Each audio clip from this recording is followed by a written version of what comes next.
going to talk today, the theme of the conference is industry, as in being industrious, as in working hard. And that led me immediately to think, why is this still so hard? Because I've been in the field for a really long time and I'm tired. And I imagine there are a lot of other people who are really tired too. We keep seeing the same problems over and over again. And what can we do about this? So this is what I'm going to talk about. I am on a committee for the National Academy of Sciences to enumerate hard problems in cybersecurity. And we're doing this, list the hard problems that could benefit from more government resources from research, more efforts, this sort of thing.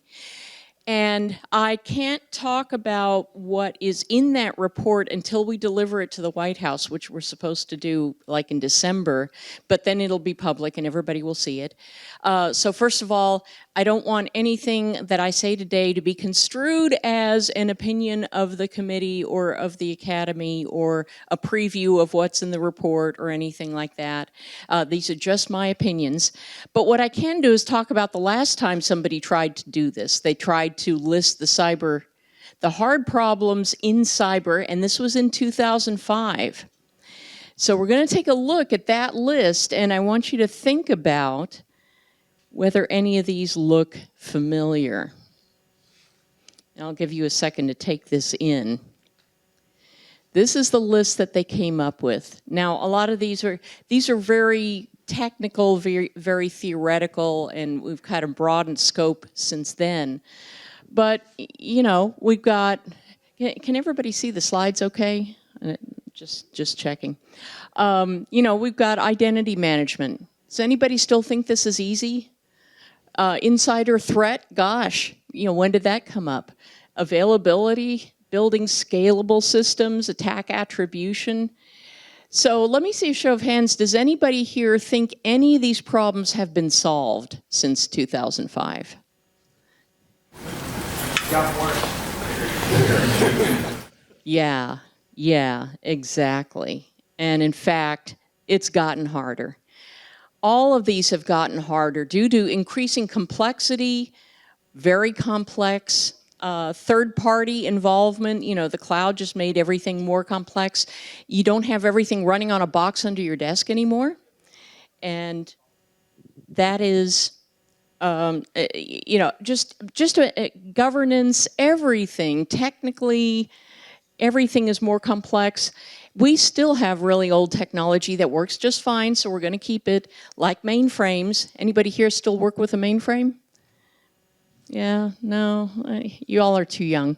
But if you find on a third-party site that your password can only be 6 to 8 characters, you can bet there's a mainframe behind it. And it's not changing, it's not going away. So CISOs have to deal with securing the old technology and everything that is new, up to and including AI. So the tail is just getting longer and longer. There are wider use cases and broader use cases. Everybody is using tech now, from a 3-year-old, to a 103-year-old. And they're using it, we have farmers using tech, we've got artists, doctors, everybody is using tech, not just the technical people who used to do this 20 years ago or 30 years ago. The ripple effects of breaches. The Scientia Institute did a really good set of research reports with RiskRecon, which is a subsidiary of MasterCard, and they tracked how breaches affect other parties. If anybody's heard of the Blackbaud ransomware incident, they estimate that it affected about 1,000 other organizations, a whole lot of them nonprofits, which I call, the other critical infrastructure. Because if nonprofits go down, people don't get fed, the homeless don't have a place to stay, human trafficking victims don't get rescued, anything that you can think of that nonprofits do. If they are attacked, if they go down, their mission is in jeopardy too. So the ripple effects of breaches have gotten bigger and bigger because we all have shared infrastructure now. We have linchpin providers.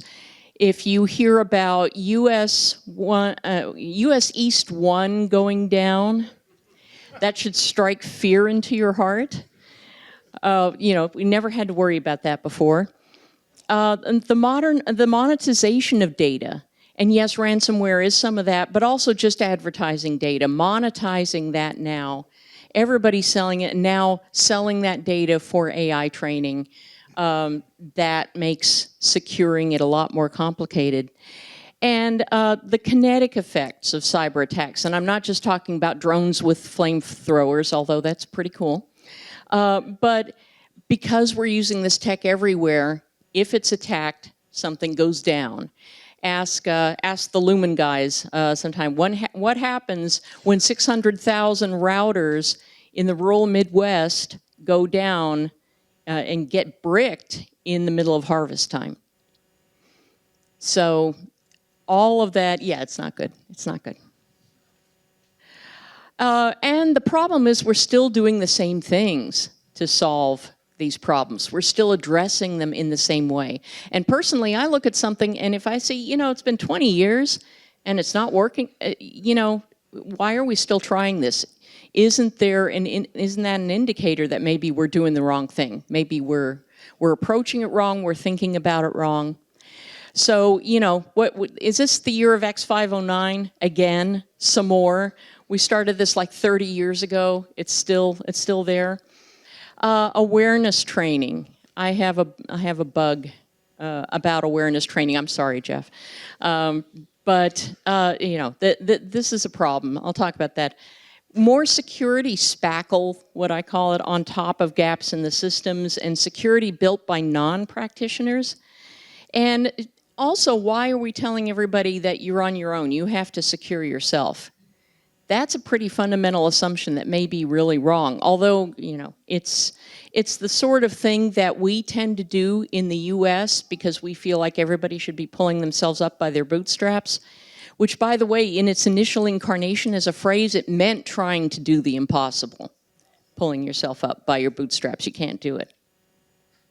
So let's talk about awareness training. Especially phishing training. We are still doing this. Why are we doing this? Why are we telling people not to click on things when their job is to click on things? Why are we relying on the detection mechanisms in this fallible organic material in every single person? And I'll tell you a story about phishing training. Used to do this. When I was at one place, we held awareness classes, and they were not mandatory. We had like 25 different awareness training classes, and people could show up whenever they wanted to, and we kept track of who showed up. Speaking of showing up, how nice of you to join us, Mr. English. So we kept track of who showed up in this phishing awareness training. And then we decided to do, it's all sorts of security training. And then we decided to do a phishing exercise, and we wanted to see if the people who showed up were more or less likely to click on the links. And you would think that if they'd been trained, we had people who showed up to all 25. They loved our trainings. So we did the exercise, and it turned out the people who came to our trainings were more likely to click on the link. Really? What?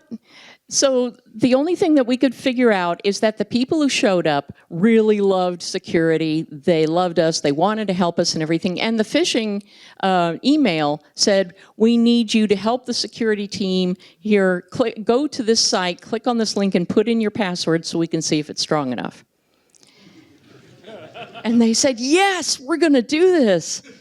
So, yeah, it's very hard to do well. It is hard to train an entire dynamic population, and yet we feel like this is the answer.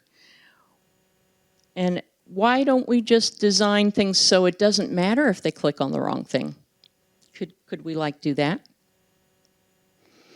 And I just had to throw this meme in because it's coming up on Halloween. 80 hours of cyber awareness training. I hate cyber awareness training. I will sit there and go, and all the people I know who have to do it usually just try to find a way that they can hack it so that they don't have to finish watching all the videos. So, you know, okay, you know, good intentions, bad execution. And the other thing that I really hate is the idea that users are the weakest link. I hate that phrase. I do not agree with it.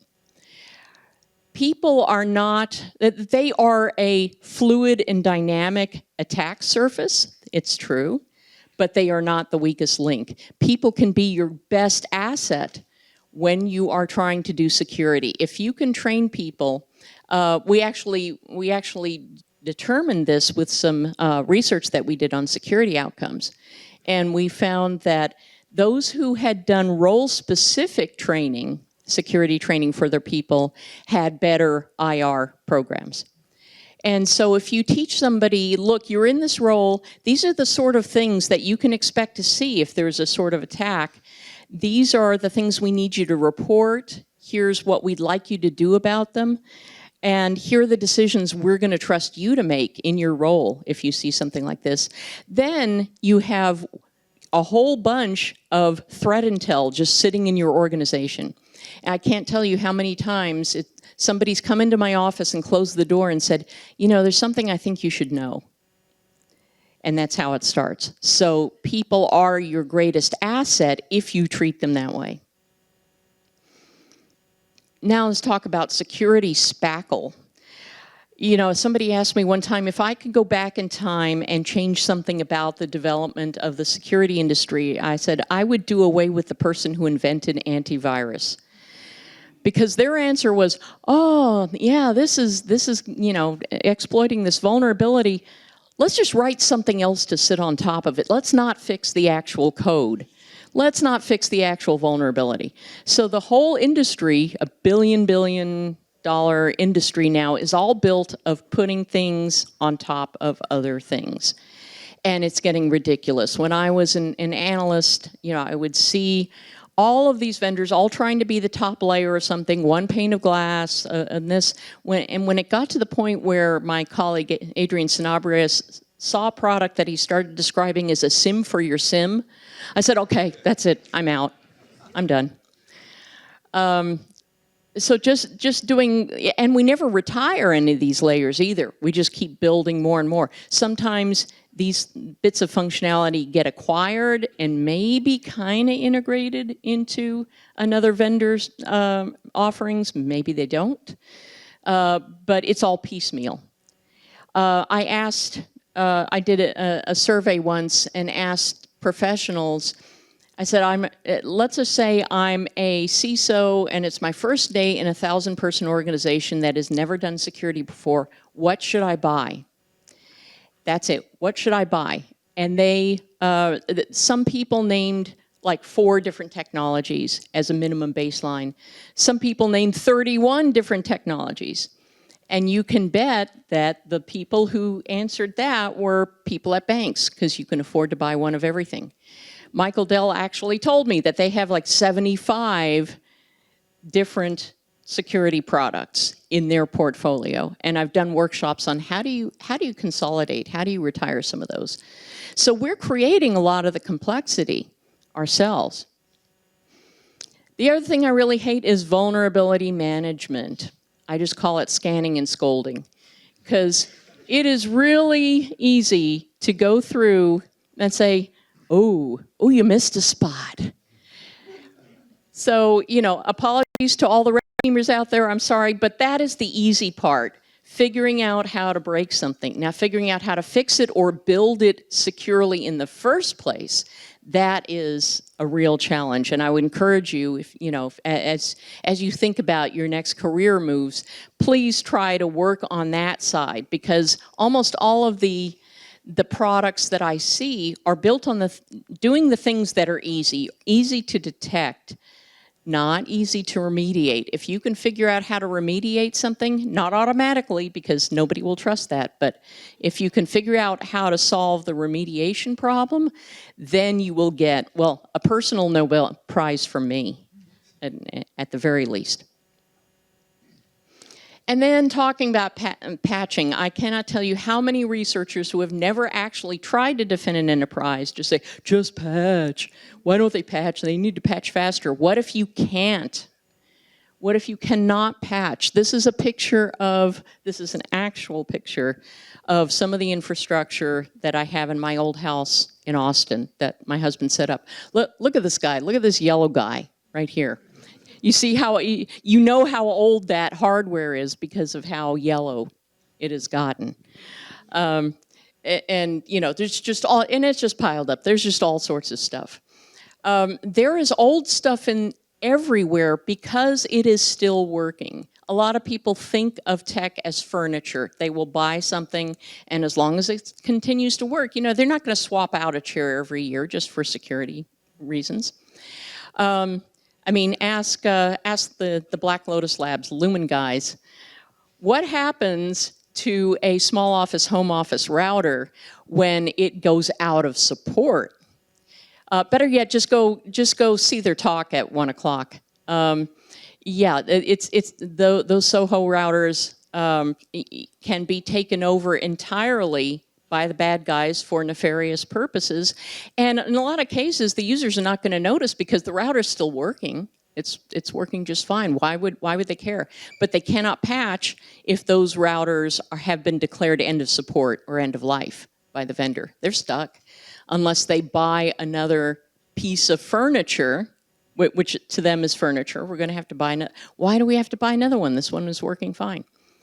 So that is a really big problem.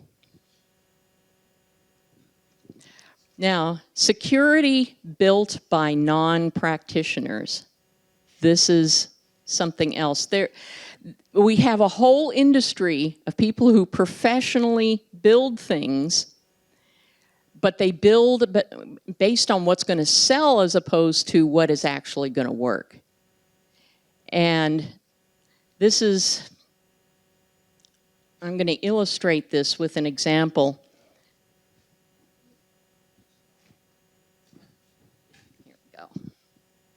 All right.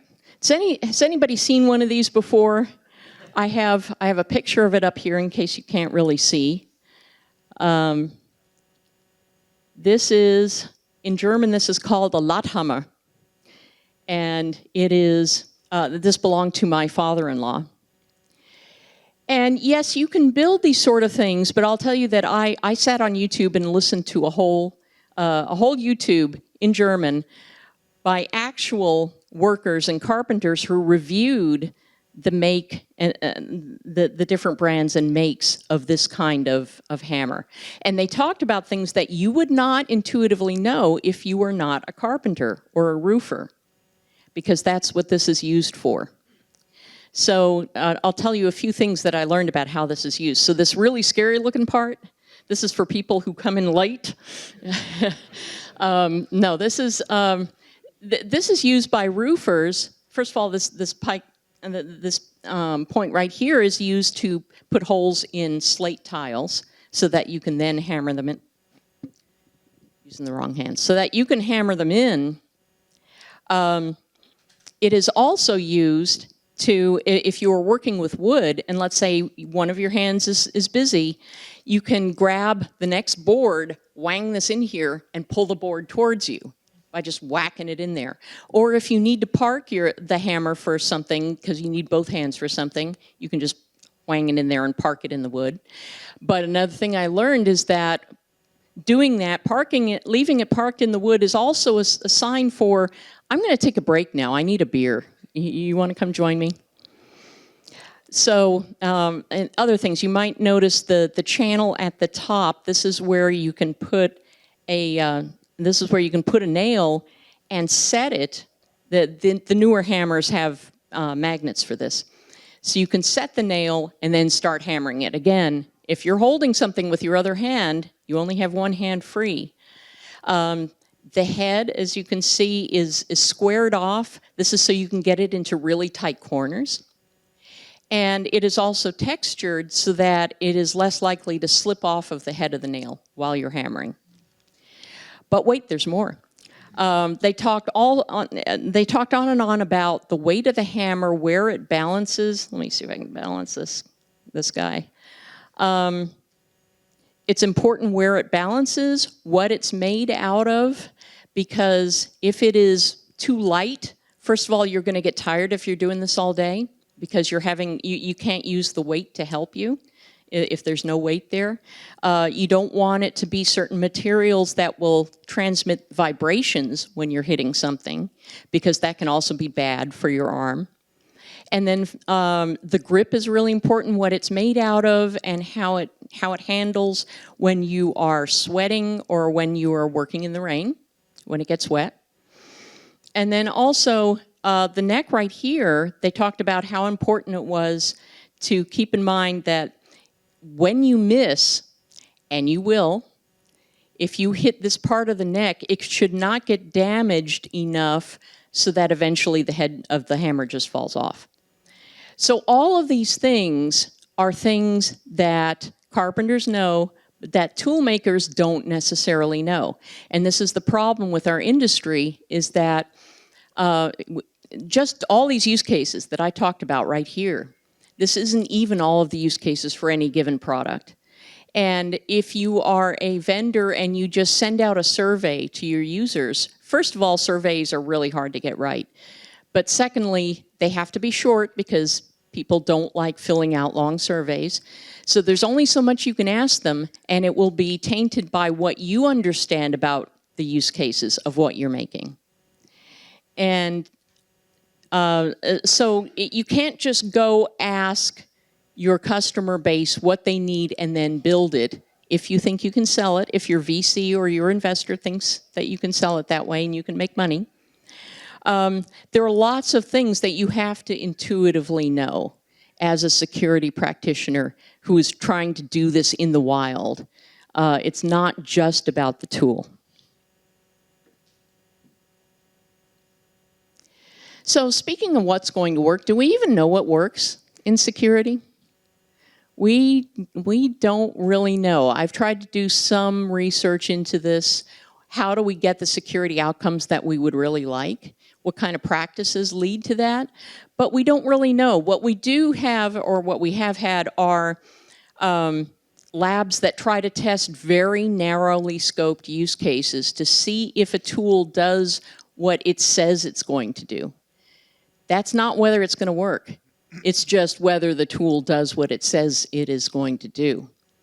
We have things like the MITRE ATT&CK testing, and again, they have tried to scope it really, really well because there are so many fringe use cases. So they do a pretty good job of trying to figure out from the use case that they create whether everybody can meet that use case. But in general, there are so many possibilities and so many options. We don't know what actually works. And if we don't know what works and we don't know what it would cost, how do we know whether anybody can afford it?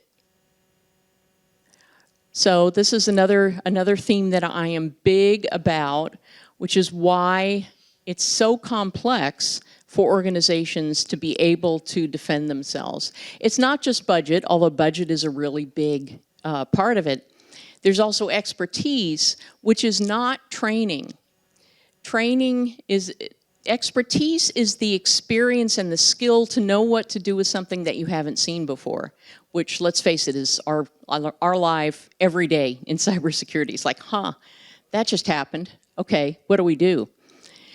So the easy answers to this sort of problem are, let's throw money at the problem and let's throw free training at the problem. That is not enough to be able to deal with this. Even if you know what to do, are you able to do it? There's so many constraints in real life environments, things that you can't do anything about. Like the whole idea of fail fast does not work in aviation. Yeah, don't do that. Don't do that. With things that we consider to be conventional wisdom, like authentication systems should fail closed. That's not going to happen in a healthcare environment. You cannot keep the doctor from being able to get into the system and help the patient. Lives are at stake. So any authentication system is not going to fail closed in a hospital. There's just no way. Lots of that. Influence. Smaller organizations cannot tell their suppliers to fix something. I would, when I was with state government, I would ask some of my vendors to fix a flaw that we found, and they would say, first of all, well, you're the only one who complained about this, so we're not going to fix it. Or they will say, we will fix it if you pay us to fix it. And so these, most organizations cannot wield the influence to get things fixed that a really large company can do. They can say, we've got a $2 million contract with you. We need you to fix this, and they will go do it. So sometimes gathering these smaller organizations together to wield collective influence, like in the form of an ISAC, sometimes that works, but who's going to speak on behalf of all of the unaffiliated SMBs out there? And then I mentioned, why are we making this an individual responsibility? I was really heartened to see that in the latest National Cybersecurity Strategy document, they talked about rebalancing the responsibility to defend cyberspace, rebalancing it from the small organizations who can't afford it and can't do it to the ones who maybe can afford it. And I think we need to have this discussion more. Why are we asking dentist offices to secure themselves? Why are we asking consumers to make the right decisions on their own and secure themselves? So what can we do differently? Here's where I want to see more research into outcomes, not functionality. Not whether something does what it says it's going to do, whether it does this one thing or it blocks this one thing, but does it work in the overall security strategy to actually reduce incidents? We need to build better incentives, and we need to restrict complexity for critical use cases. We need to stop blaming the victims, and we also need to democratize security. First of all, let's talk about security metrics. When we're talking about outcomes, a lot of people get into metrics, but we don't want to talk about who is compliant at any given time, because compliance is built around managing collective risk around a very well understood and very narrowly scoped use case, like a credit card string. Protecting a credit card string for the purposes of the credit card companies, that can be scoped. It can be made into a list. When you're done. That's really good. But compliance everywhere else for any sort of use case is not the same as security. Not vulnerability counts. Again, those are really easy to tot up and say, oh, you got 10,000 vulnerabilities, or you got 3 KEVs, or whatever. That does not address the problem of actually remediating those. Not who files insurance claims. I've seen some presentations from cyber insurance ones who they don't have good actuarial data. I mean, they're starting to collect and try to correlate what kind of controls are correlated with claims being filed by their customers. But that's not who gets breached, that's who decides to file a claim. So that's not really, that's not close enough. Not who gets forced to report a breach, and that's the other problem with this sort of thing. When you have breach regulations, that kind of incentivizes the organization not to look for breaches, because if they don't see them, they don't have to report them. And also, don't measure how much you spend. I really hate that. Everybody says, oh, 10% of IT should go to cybersecurity. I hate that, because what if you have like $2,000? 10% of that is not going to buy you anything. It's great if you are a large organization and your budget is in the billions. I think it's, for the NYPD, the cybersecurity budget is $1.8 billion. I think I remember that from a talk by Nick Selby. And all of the little regional law enforcement organizations around the US, they don't have that kind of budget. It's like 3 people, and one of them maybe, is the one who deals with the computers in their spare time, I don't know. So the question is, can we measure whether we're winning? Are we winning? So over at Columbia University, Jay Healy, really, really smart guy, gave a presentation to my National Academy of Sciences committee on trying to measure if we are indicators of outcomes.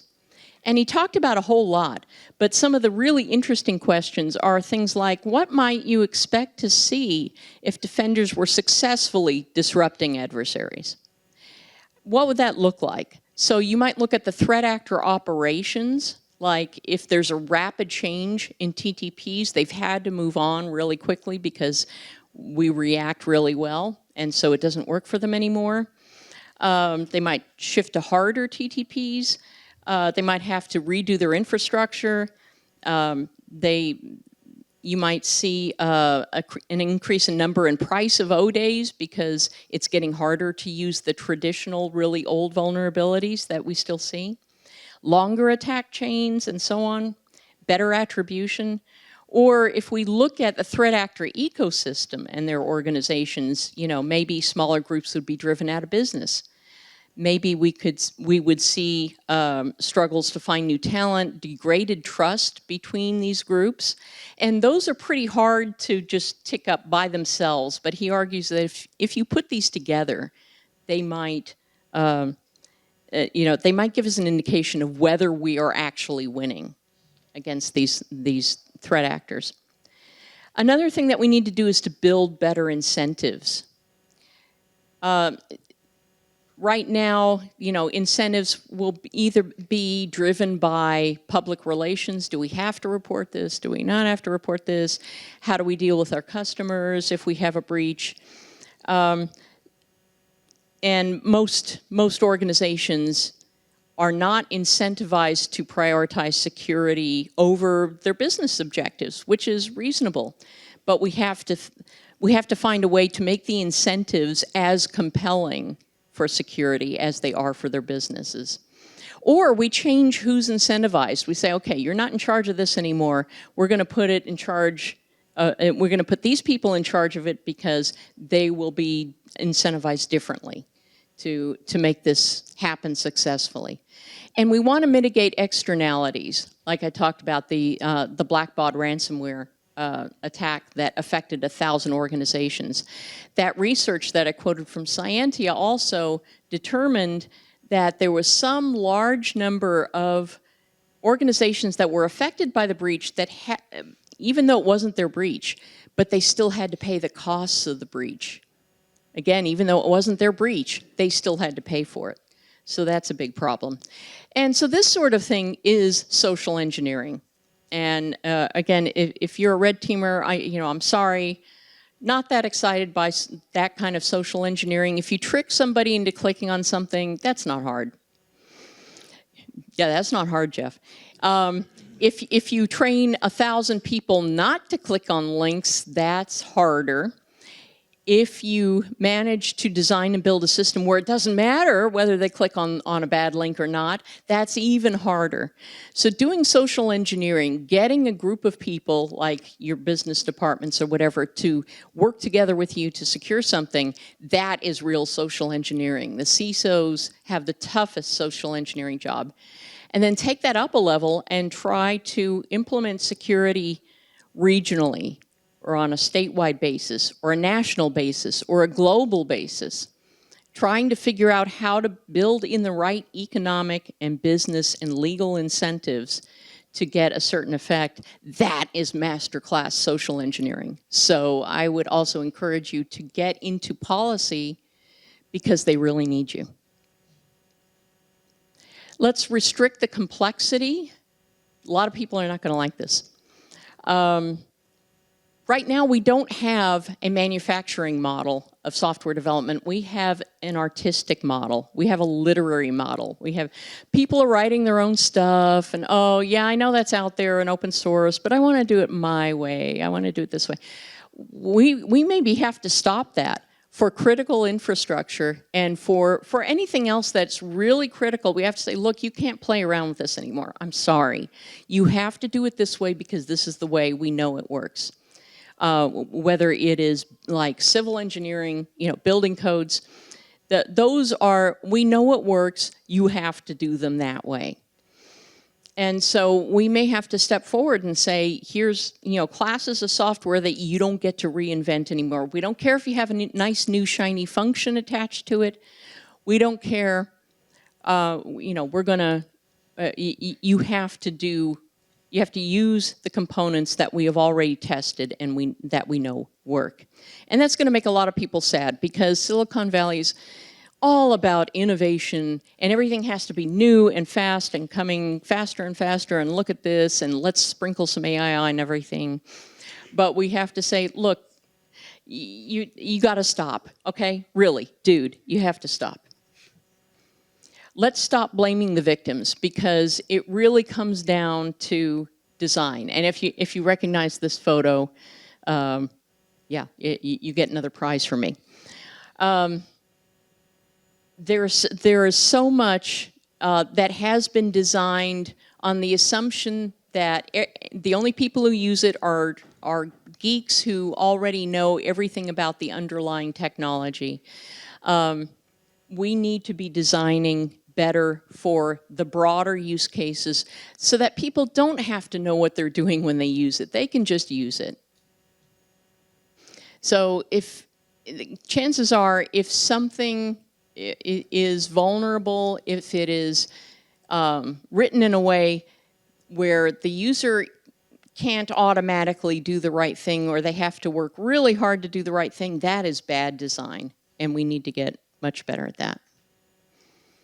And then finally, we need to democratize security. I've talked about this, that security needs to move from a control function to a business function. And there are a lot of organizations, very high discipline environments like the military, where they can still say, look, we gotta, stop cracking me up, Jeff, where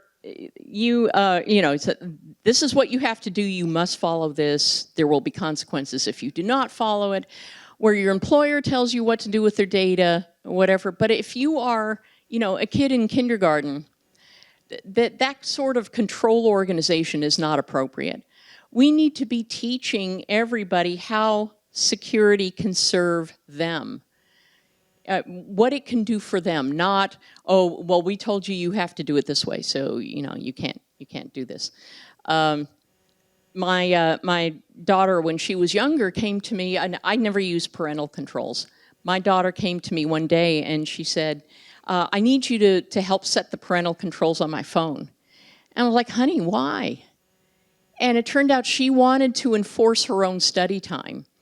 And I said, okay, that's fine. You set it up the way you want to. I will put a password on it that you don't know. And anytime you want to change it, come back to me and I'll put in the password and you can change the settings on it. So she made it serve her, for her purposes, not what I wanted to control about what she was doing. And we have to think about this more, because data does not, and systems do not belong anymore exclusively to employers or military or whatever. It is all there for us to use in the way that seems best to us. And also, I'm sorry, we can't be wizards and muggles anymore. We can't treat users about, like, oh, I can't believe you don't know this. I can't believe you don't understand this. Yeah, we can't, as security professionals, we cannot treat other people condescendingly just because they don't know what we know. I mean, you don't have to, you don't know, you don't see doctors coming to you and, saying to you, how can you not know what your C-reactive protein level is? Sheesh. We got to stop that too. And then finally, again, people may not like this, but I will argue there is no talent shortage in cybersecurity. There are just bad job requirements. There are people who do not understand, thank you. For people who are looking for jobs. Yeah, if an HR department does not know how to assess somebody's background and what they've done, they're going to fall back on a degree or certification or anything that will give them that indicator without having to know that. But as somebody who has no degree herself, and I let my CISSP lapse about 10 years ago, that only helps so much in the hiring process. We have to get better at determining. There are all sorts of people who are really good, can be very good at cybersecurity. Next time you're on the subway, you're on a bus, just talk to the person next to you and see how they understand security principles. A lot of them, intuitively do. When I was working for Swiss Bank and I was promoted to director, I was given a personal assistant because that came with the position, and I didn't even hire her. She just showed up one day. But she was so smart and hardworking and clever and everything. I said, I don't need a personal assistant, so I put her in charge of my access control group.